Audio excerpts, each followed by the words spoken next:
হরে কৃষ্ণ সবাইকে আমার হাসি খুশি পরিবারের তরফ থেকে। তো এটা ছিল আমার পাড়ার পুজো উপলক্ষে কীর্তনের একটা অনুষ্ঠান। এই অনুষ্ঠানটা অনেকক্ষণই চলে, মানে 24 ঘন্টা। তো আজকের এই কীর্তনের ভিডিও তোমাদের সঙ্গে আমি শেয়ার করব। আমার ভিডিওটা দেখতে থাকো ও সাবস্ক্রাইব করে আমার পাশে থেকো। তো এই কীর্তন শুরু হয়েছিল আজ ভোর 4টে থেকে, মানে ভোরবেলা অধিবাস হয়, একটা নামের হাঁড়ি বসানো হয়। সেই থেকে কীর্তন আমাদের একদম সারা দিন চলে ও তারও সারা রাত। পরের দিন ভোরবেলা আমাদের রাসলীলা হয়ে কীর্তন শেষ হয়। তো এটা ছিল রাসলীলার জন্য ফুলের সাজ ও শাড়ি কাপড় যেগুলো কীর্তনে দিতে হয়, সেটা আমি প্রত্যেক বছরেই দিয়ে থাকি। আমার এটা খুব ভালো লাগে দিতে। আমি নিজে হাতে কীর্তনে ওই যিনি রাসলীলা করে তাকে সুন্দর করে সাজিয়ে গুছিয়ে দিই। তো এটা বাড়িতেই গুছিয়ে নিচ্ছিলাম নিয়ে যাব বলে। আর এটা ছিল ফুলের মুকুট। দেখো ফুলের মুকুটটা খুব সুন্দর, আমি নিজে হাতে বাজারে গিয়ে পছন্দ করে কিনে এনেছি। এটা অ্যাকচুয়ালি রাধারানীর সাজ। যিনি রাসলীলা করেন তেনাকে আমরা রাধারানী হিসাবে সাজাই। তো এটা আমি প্রত্যেক বছরে দিয়ে থাকি। আর সেটা আমি গুছিয়ে নিচ্ছি, বাড়ি সকলেই আছে, আমরা বাড়ি সকলে ফ্যামিলি মিলে যাব এটাকে নিয়ে ওখানে। কারণ অনেক রাতে রাসলীলা শুরু হবে, তাই আগে থেকেই নিয়ে গিয়ে আমি এটা মন্দিরে রেখে দেব। আর সন্ধ্যা থেকে আমাদের পালা কীর্তন শুরু হয়ে যায়। তো তখন থেকেই আমরা গিয়ে সকলে মিলে বসে শুনি।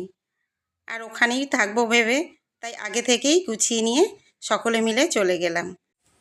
আমরা বাড়ি সকলে কীর্তন শুনতে এত ভালোবাসি, মানে সন্ধ্যা থেকে ওখানে বসে পড়েছিলাম।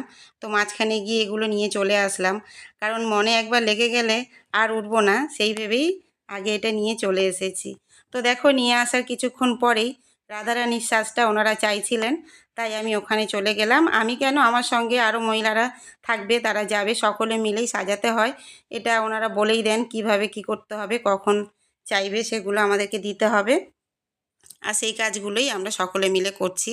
সুন্দর করে সাজাতে হয়। প্রত্যেক বছর খুব আনন্দ করি এই কীর্তনে। আর দেখো কত সুন্দর নাচ করছে, আর তার সঙ্গে আমরাও নাচ করছি।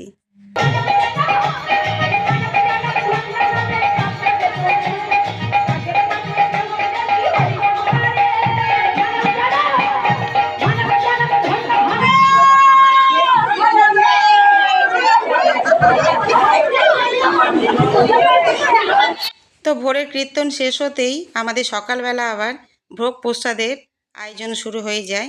এখানে কমসে কম 250 থেকে 300 মালসার ভোগের আয়োজন হয়, তারও বেশি হয়।